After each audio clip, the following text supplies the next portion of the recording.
Yeah, go ahead. There appears to be a contract situation involving Christian Gonzalez.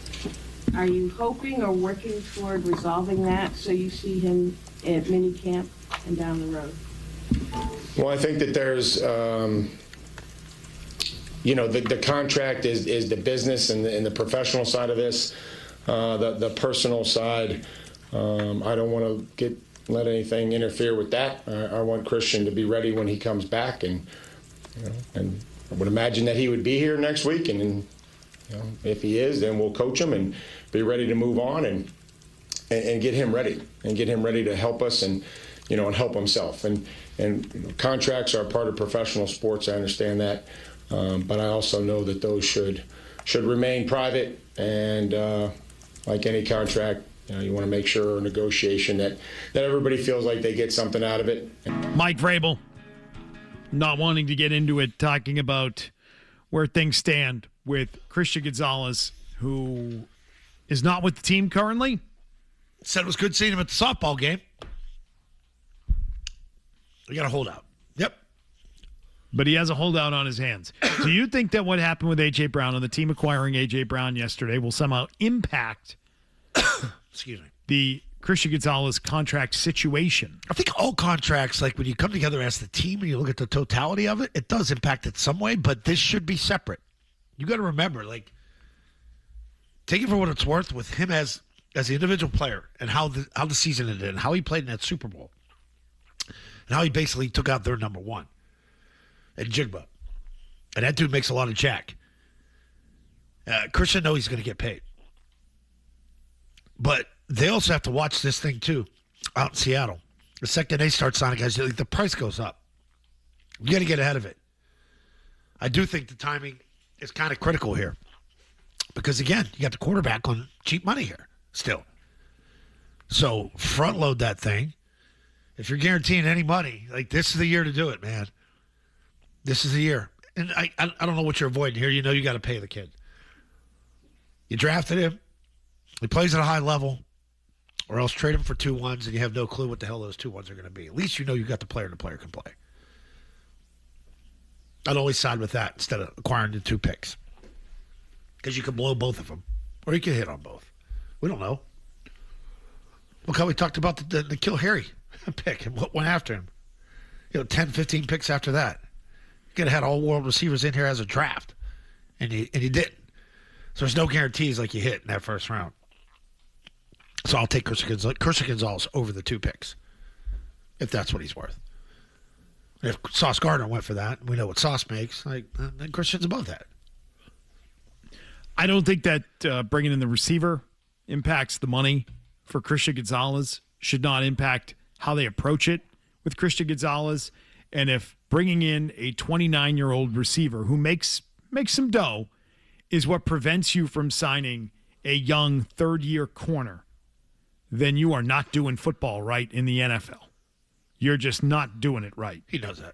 And so if this interferes with that, wow, that is really terrible. And I don't think it does, and I don't think it will. I don't think it matters one bit that they brought in A.J. Brown. Because, well, you could spend the money. You could do it. They have it. They're not hurting for cash. They can afford the players. And they're going to get a big boost out of everything that's going on with the team right now coming off the Super Bowl. And so this shouldn't matter, and I don't think it will. Ultimately, I don't think this gets in the way of a deal getting done for Gonzalez. What gets in the way of a deal getting done for Gonzalez is just the fact that it's a really expensive deal. And I think that's true whether or not A.J. Brown is a Patriot. It doesn't matter. Yeah. Separate issues. Yeah, it turns out that it sounds like they're trying to get A.J. Brown to take less money. Good times, huh? And that's what it sounds like they're trying to do, which is what they should be doing. I don't blame them for that. No. To make the contract more palatable for them, given that they just gave up a bunch to get him. Bob's in Pocasset. Hey, Bob. Hey, good morning, guys. Good afternoon now. Morning. I have a quick opinion and a real quick comment on Ray Berry. My comment is you had the picture up with the 7 wide receivers and who the odd man out is. I disagree with your conclusion. I think the competition is between Booty and Dobbs because Booty's in a contract here. And if Dobbs beats him out, Booty goes from the number 1 receiver to the number 3 receiver. Romeo Dobbs is locked in for a lot of playing time on this offense? You think he's going to get less than Booty? No, absolutely not. No, that's not a competition. That's not a real thing. No, Bob. No. Booty's in a contract year, and Booty doesn't have playing time right now. Unless someone gets hurt, Booty's not going to be on the field as much. Booty was probably opening for a contract with this team. And that might be why he's staying home at the moment. That might be why. He may have been hoping for an early contract. He may have been hoping to get a new deal this offseason. See, so Bob has Chisholm ahead of Dobbs? And the fight is for... No, that's not what he said. He said the fight should be... He said Dobbs and Booty would be battling for the playing time. I'm going to have to strongly disagree on that. Okay, it would be a tough signing, if you cut him after camp. They had good deals down there at that Bocasset market, though. Like fishing nets, like for the kids to get the minnows. They got a big bucket of those out front. Wiffle balls are out too now, Beto, with the wiffle ball bats. It's that time of year. Bob. Hey, he likes Booty. What do you want? Well, that's great. You can like him, but I just think Dobbs is probably going to be out there in the huddle for a snap. Oh, you think? Yeah. I think there's a chance. Yeah. I think there's a chance. I mean, you sure about that? Hey, real quick question. Like, we're seeing Gonzalez running around out there at the softball game. Who the hell's this Ben Rife guy everybody's talking about? Was playing in it. Matt Rife, a comedian. He's a comedian. Almost took out Ramondre Stevenson. I did not see He's a comedian. Okay, all right. Locally? Guess Nope. so. Nope. Pretty national. Deal. National, sort of a very Big popular names, guy. Social media has helped him in a big way in his career, and he has a Netflix special now. Good and looking dude. Big crowd work guy. Which Good looking dude. I don't care for. I don't care for it all the time, but I do appreciate his skills in doing it. He's a talented guy. Good looking dude. I don't know that photo is like representative of what he looks like at a quick glance. Now I've never heard of him or seen him. Weird. I'm not into comedians. Just Lenny.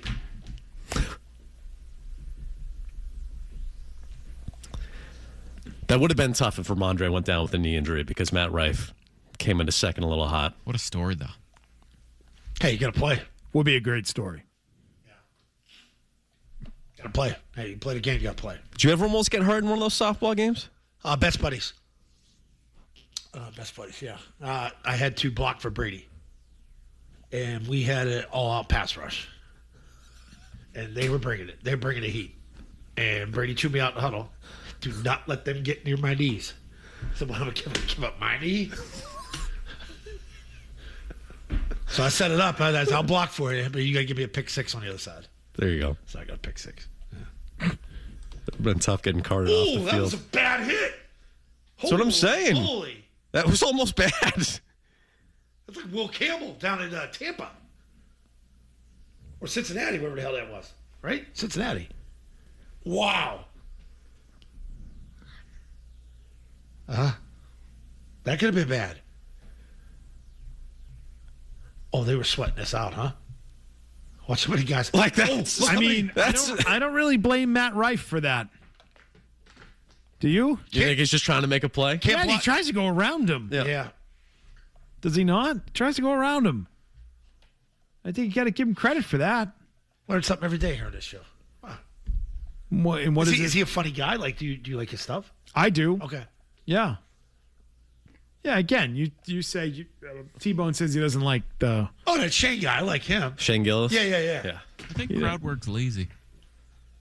I don't think it's lazy. What's crowd work? Where you basically play off things that are being said. Look at this idiot with a blue shirt. Things that are being said in the audience. You two matching shirts. You engage with audience members, okay. and then you use it to make the next joke. Okay. You guys are matching, by the way. Exact outfits. That's what it makes. Lululemon? No. No. Municipal. Like the town hall, All right, let's salt trucks. let's take a timeout.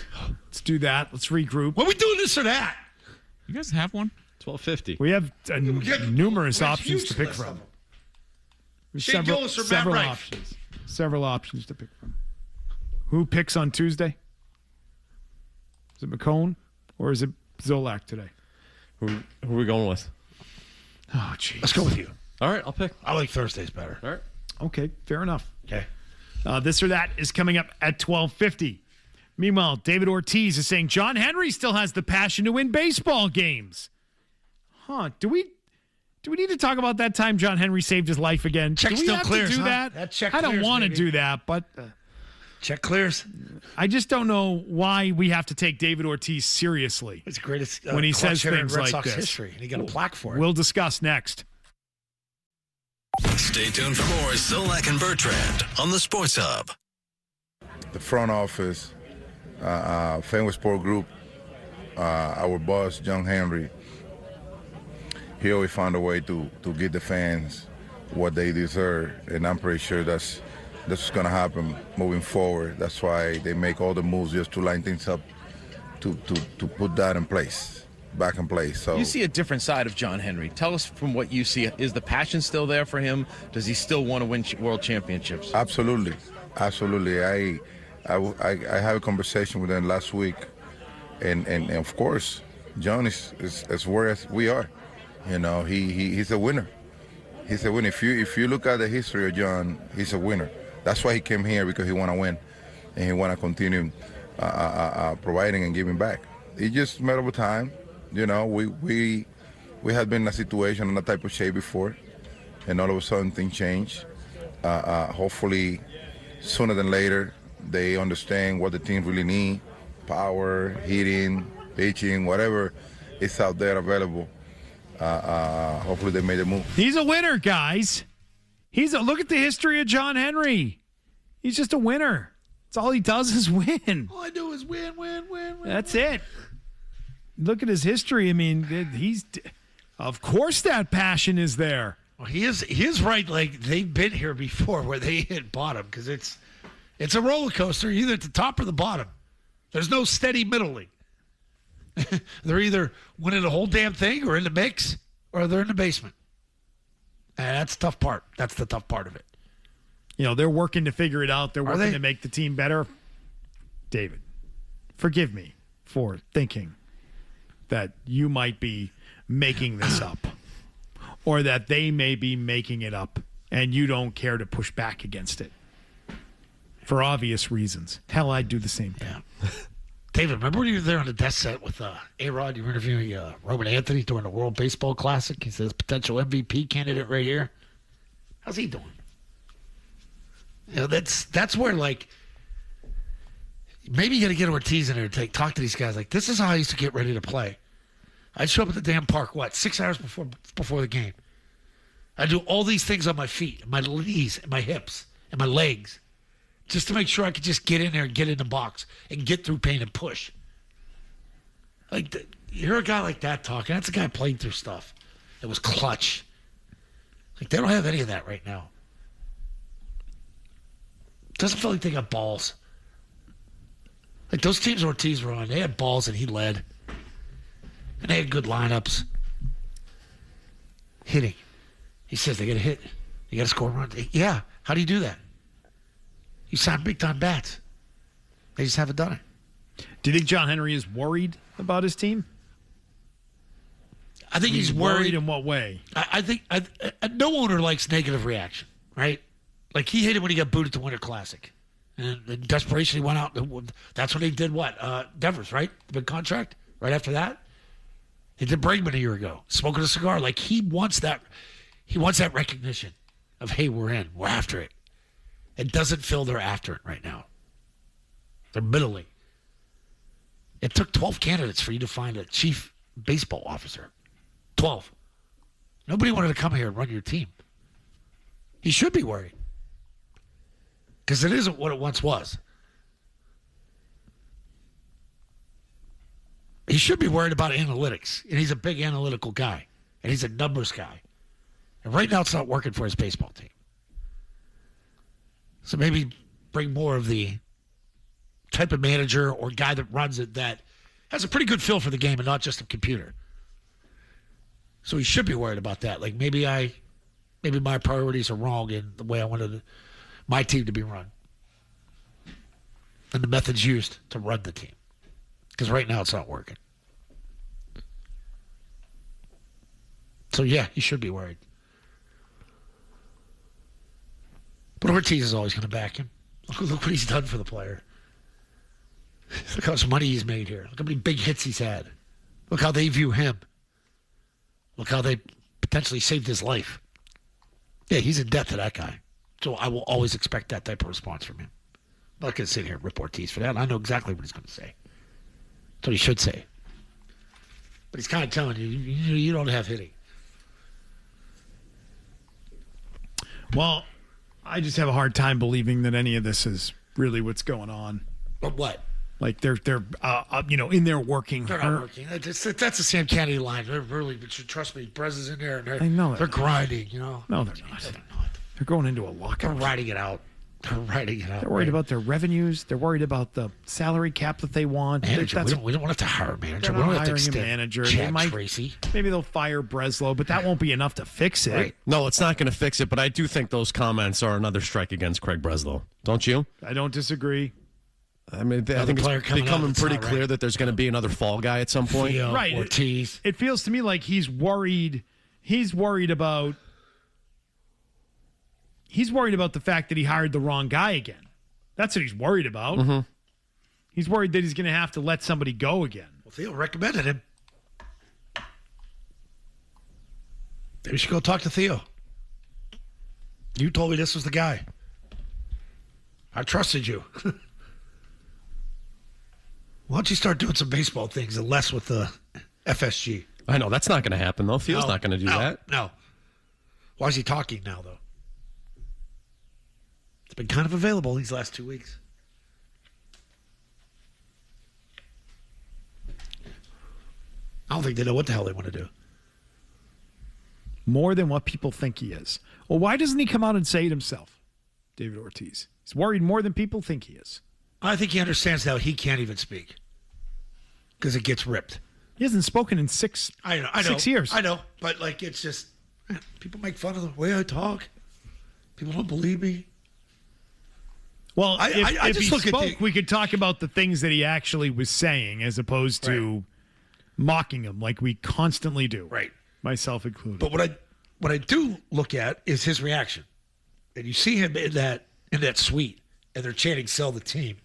And I don't know who the hell was in the suite. I don't know if it was Linda or whether it was Tom Werner or whoever the hell it was. He looks like, yeah, sell the team. Like that'll happen. That dude's making money, man.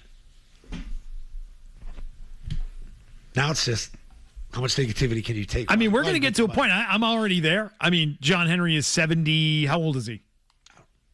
Late 70s? Got to be. I'm at the point where now it's like, well, he's running from everybody. He doesn't speak publicly. Does he have his faculties? I mean, is he still fully with it? Does he still have the energy for the job? 76. All right. I think the answer to that, though, is yes. I mean, Yeah. he was down in Baltimore. He made that trip. He was in on those conversations. Did you witness them? I didn't. I saw the pictures of them going out to dinner and stuff afterwards. Do I know how those conversations went or took place? No, but he was there. He went to St. Louis, right? To get it right with Devers. See what the hell's going on here. That was St. Louis, right? Kansas City. Kansas City, I'm sorry. I'm wearing enough hair to be on that trip. But then Brez gets rid of the contract. That makes Henry happy. Right? I mean, I know he doesn't want to talk to the media and that he thinks there's no benefit for him going out and talking to the media. Get it. But if you're going to fire your third CBO in 10 years and you're now not going to have a manager anymore, at a certain point, you do have to take, I think, accountability as an owner and get out in front of that stuff.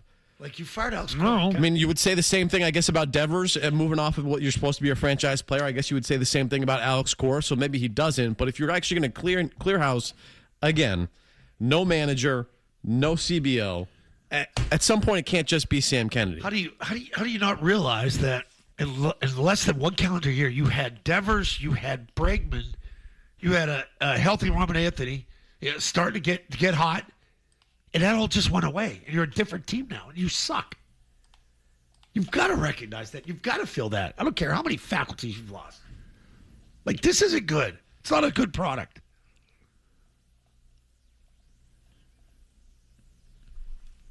I wonder, though. This is what happens when you don't speak for 6 years. Yeah.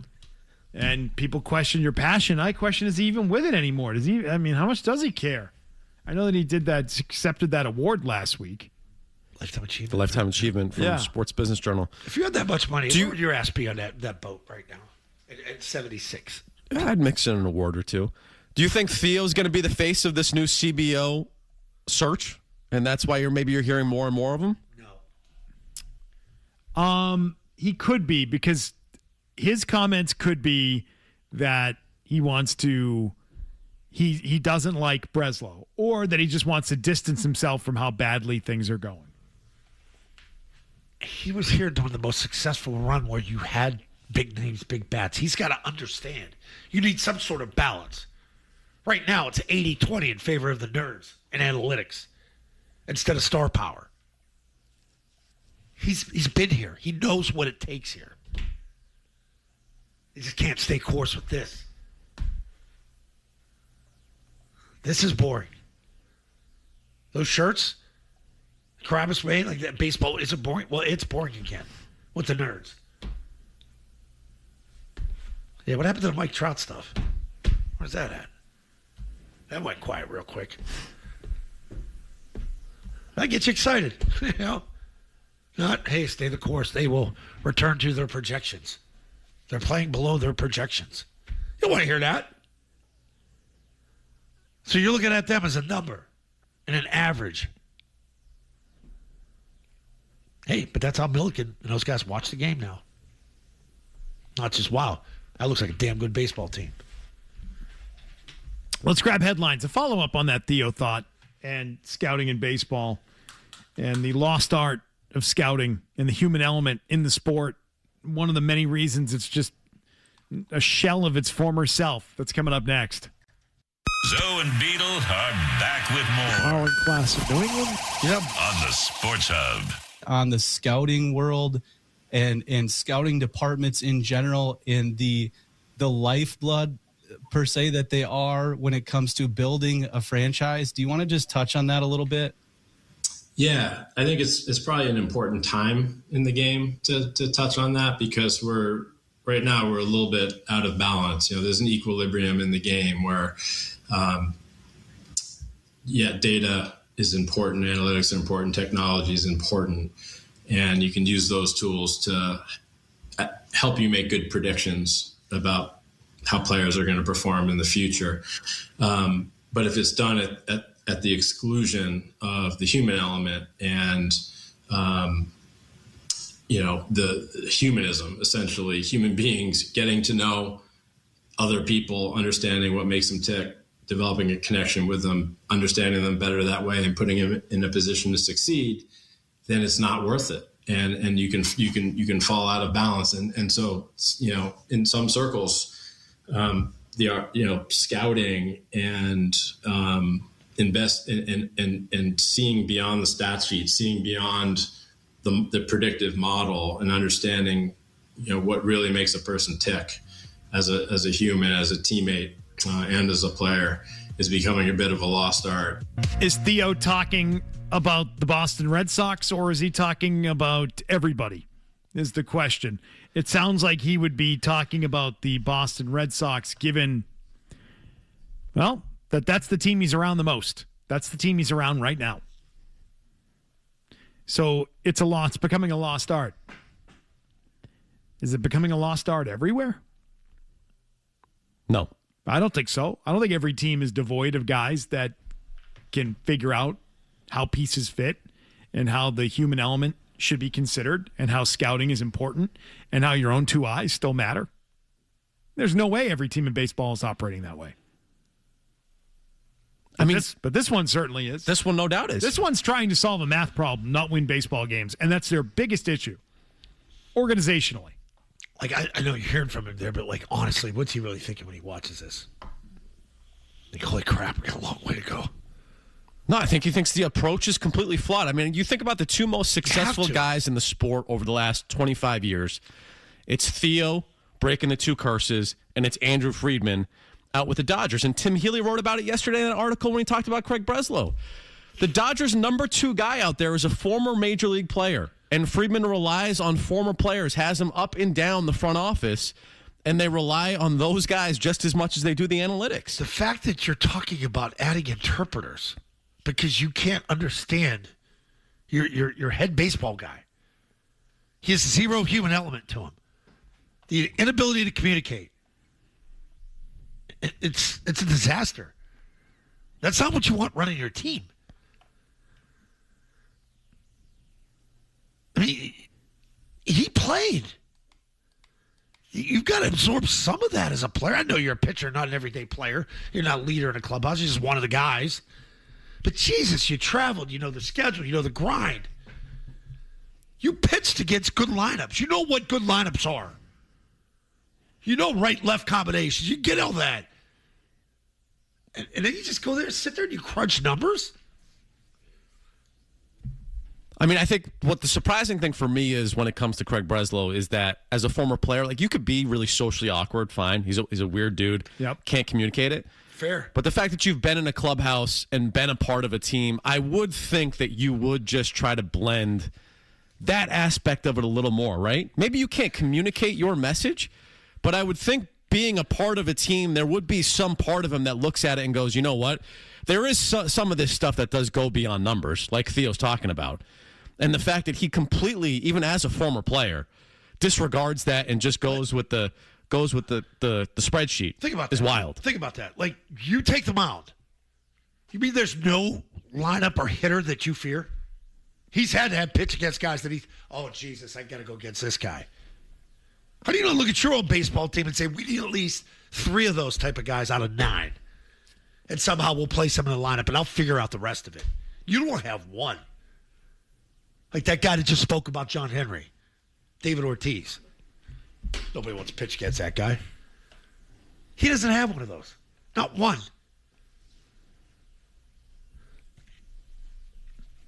If he went and got Kyle Schwarber, he would have been the guy. Like guys like that. It's not working. It's not. Get stuck on your driveline stuff all day long. Like it's not working. But you pair those comments on that podcast with the sources close to Theo Epstein that was in the Tim Healy article. I mean, this is intentional here. You're directly talking about Craig Breslow? I mean, that's it. This is it. That's who he's talking about. These leaks, these are intentional. Pretty clear. All of a sudden, we got Theo. We're talking about Theo because he has surfaced. Why has he surfaced? Because you're in disarray.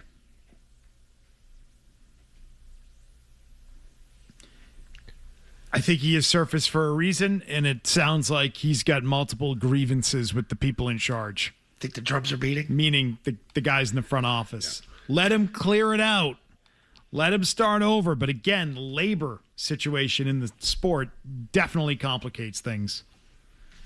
It's part of the issue. Let him take over the team. You want to win back your fans in a big way? Just put this guy in charge of the entire franchise. Say that he's now responsible for it. And then you'll have people with a little more faith in the Boston Red Sox and what they currently have. This or That is coming up right after this. Nice. No matter where. Smoking meats in the Fenway. No matter when. Here we go. Ad-lib time. That's awesome. Zolak and Bertrand, the Sports Hub. It's time. This or that, a loser that doesn't sponsor this or that, or an awesome sponsor that gets their money's worth by sponsoring this great segment. I like what you did. You just guilted him into it, McCone. It's amazing. I think it's beautiful what you did there. Thank you. What are we doing down the hallway here? Yeah. Down what hallway? Down the sales hallway here. This is a big segment. Yeah? I don't know. I believe the one we are going with today was submitted by Kevin, who emailed this in last week, McCone. Credit to Kevin Redwood on this one. What was that? Took a dig at Kevin. Kevin. Kevin writes in. Kevin submitting one more this or that than Zoe has so far this I came up summer. with 7 last week. So thank you, Kevin, for that. Sure. Tebow, didn't I Sure say you like did. 7 last week when we talked about it? You definitely said them. I didn't say if they were good. Kevin writes in, would you rather be stuck in the terminal for 3 hours before the flight or stuck for 3 hours on the tarmac after you've landed? So it's a delay of What do you want, crack, Kevin? 3 hours on the ground before they let you board the plane. So you get there, you're checked in, you're at the terminal, and they say you're going to be stuck. And you don't know it's going to be a 3 hour delay. Yeah, you're just waiting. They just tell you you're delayed, and then they keep delaying you. See, that's The same way when you land. You are delayed. We don't have a gate. we have an But we're update. not going to tell you when we're going to get to the gate because we don't know the answer. Is this every time or one time? No, it's just which situation would you rather be presented with? A delay in the terminal where they keep leading you on to saying, I've had it happen. Yeah, we're going to be delayed about 20 minutes. And then it's a 40-minute. And then, hey, there's actually a problem. It's going to be an hour and a half now. And it's like, I don't think it happens as frequently as maybe it once did. Am I coming or going? But you are in the city you are leaving versus landing in the city you're going to and then getting trapped on the runway. But you're there. Yeah. You're there. So you don't have the mental anguish of, am I going to get out? Am I going to get to my destination? You're at your destination, but now you're stuck on the plane. Here's your problem. Because there's always that dick that sits in front of you that thinks he owns the seat because he purchased it. He can put it back whenever the hell he wants. So I'm going to sit there for 3 hours while this jackwagon puts his chair back. And then the other jackwagon up front says, "Sir, please sit down. The plane is stopped." I know the plane stopped for 3 hours. I got to take a leak. Sir, you need to sit down. You don't have that option on a tarmac. That happened to me in Chicago last year. Holy crap. Don't ever fly no hair. Oh, congratulations. We landed 45 minutes early, but we don't have a gate attendant. And actually, there's no gate. So I do think where you're going matters. If you're trying to get to an event, you're trying to get to an important business thing, or you're on vacation. I mean, it's not like there's urgency. I mean, you want to get there For sure. But you're not. If you start a vacation 12 hours later than it was supposed to start, that sucks. Not good. Sets the tone for the But week. you didn't miss what you were going there for. If you're on your way to a wedding, or you're on your way to, again, an important meeting, or you're on your way to a conference, or you're on your way to see something that is at a specific time. Yeah, where you're actually like a real person and you don't deal with Zoom. Yeah, you're actually doing like in person. Yeah. Wedding's a good one. So this is the departing leg of your trip. Funeral. Yes. This is I'm leaving Logan Airport. Not necessarily. He did not specify that, and I think it works both ways. What if you're stuck in LaGuardia? That's not good. It's which It's a dump. situation. There's a different anxiety of whether you're going. Factor them all in because you got to come up with. That's why this or that is challenging. My answer would be, give me the delay in the airport every single time. 100. Because I got Amex Platinum. And a medallion with Delta. So So you're in the lounge. I'm in a lounge, so my delay will take place. All right, in the let's lounge. assume you don't have platinum cards and a Delta lounge. Well, I wouldn't fly that. You just have the terminal that 99% of people are using, and even to me, that is just so much better More options. because you have an actual seat and you can stretch your legs, and you have with kids. you have probably a couple of stores to go get a snack or a newspaper or a book or a magazine, or you've got Or a blue sweater you've got for your wife. a bar you can go to, or I mean, you got a lot of things that just you can get up and walk around, for crying out loud. You can use a restroom with a real toilet. Just the amenities are so much better. And the other part is like, all right, I don't get to the meeting. I don't get to the event. Well, it was out of my control. Blame the airline. Imagine being stuck on a plane and sitting next to somebody with a mask on or 2 masks. I'm an airport terminal guy. I enjoy a good airport terminal. I like walking around and just kind of exploring a little bit. What do we got? What are our food options? Makes me nervous. But the stress of not knowing if I'm going to get out, that kind of voids everything that I'm talking about. If I knew it was a 3-hour delay there, fine. And it does suck to be stuck on the plane, but like you said, I know I'm there. So I have made it. I have arrived. Now it's just a matter of when I'm actually getting off this plane. So as much as I like the airport terminal, I'm going to go with actually getting to the destination and not having the stress of whether or not I'm actually getting out. Can I give you the worst version of this delay? Mm-hmm. I suffered it a couple of years ago, leaving Florida, getting stuck at the gate with everyone boarded for 2.5 hours. Oh, so you didn't even get out. You were just on the plane? On the plane, didn't even push back from the gate. Everyone was boarded. And we had weather delays. We had a de-icing situation? No. Florida, it was lightning. So when they have lightning, they stop. They basically like have a ground stop for 30 minutes. And it was like, and every time there's a lightning strike nearby, it resets the clock. So you just wait, and they don't want you to get off the plane. Why not? Why can't we deplane? Because if you deplane, well, now you got to get everyone back on the plane. Well, that's your fault then. If you miss the reboard. Yeah, let's replane. Yeah, my worst ever was because JetBlue. Here's why: it takes a lot of time to do it. You've got to get everyone back to the plane, and the other part is, if you now just wasted an hour of letting everyone get off the plane, and now we're just getting back on. You just missed your You may have missed your window. All right, so that's true. Yeah. How annoying are the people that stand up early when you land on a flight, though? Stand up out of order? Oh, I hate that. You're going to have a lot of that. I've solved that. Sitting on the plane. I've solved that problem. Because I'm the a-hole that gets up and takes my bag out and sticks it right in the aisle. And I put my hand on it. So you are one of those guys. Oh, I'm the person that prevents the person from where you going from behind me. You're going to stay in line. I mean, the part that sucks. They bug me more than the people that get up in front of me and just stretch and talk to the person behind me and they don't get off the effing plane. I had a problem with JetBlue. Shake the pilot's hand. Probably about 5-6 years ago at Christmas. And we got delayed. It was like over 3 hours. How long you been flying these birds? 5 o'clock departure to get to West Palm. Gets pushed back to like 8. And then all of a sudden, hey, we're cleared, ready to go. And everybody at the gate excited. It's Christmas. We're going to go see the family. So we start boarding and everybody's happy. The pilot recognizes me. He says, hey, don't get on the plane. I go, what do you mean don't get on the plane? He goes, we're timing out. I go, what do you mean we're timing? You're timing out. Oh, we hit his hours cap? Flight hours. They're expired. We don't have a crew. It's not going to go out. I went back to the gate. I lost it. Oh. I chewed the gate person out. So, like, you allowed us to get on full on knowing we're not getting out. The crew that's on there, because they know the crews. Because you see some of the crews that show up when you're boarding. They all line up. They all go on first, 5 of them. Here come the pilot. Here come the 4 flight attendants. Sign in. Check in. And they get up there. You don't know you don't have a crew and you're going to load the plane? You're really going to do that? That was JetBlue. I'm having second thoughts because you know what? The feeling of like once you've landed, the trip's over. You know what I mean? Like let's get off the plane. You're not going to fire up another movie. You're not going to just watch to like. Imagine you don't have kids.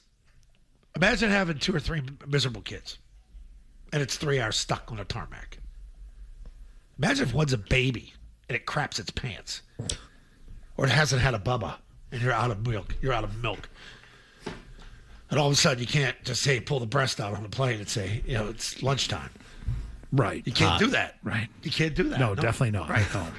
Or maybe you can nowadays. I don't know, but like that's probably. See, me at an airport, I'm so hyper that I stand there and I squeeze my ticket, and I stand there and stare at the gate attendant like it's time to board. My wife, she'll go shopping. She's like you. She'll go look at the headphone place, and then there's the. We'll go through the perfume place. Then got to get some snacks. And I'm just standing there, just sweating, tapping my foot, ready to get on the plane. So you're the guy that's just in the way, standing there, and it's like you got like 4 more groups. I stand right there by Group A. Can you please get out of the way? I stand there right by Group A. Yep. Just to make sure I'm the first in Group B when the last day stands, because I'm going to step on your foot. Yep.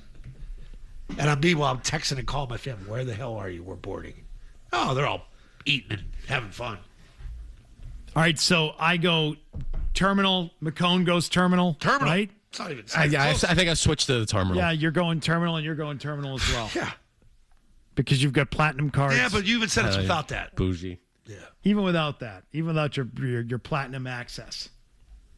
Soft. But there are some that would go the other way and say, no, just get me there and I'll deal with the fact that we're going to be a few minutes. But I know I get there. Detroit, great airport. That's airport you want to get stuck in. Yep. We stay there as a team. At the airport?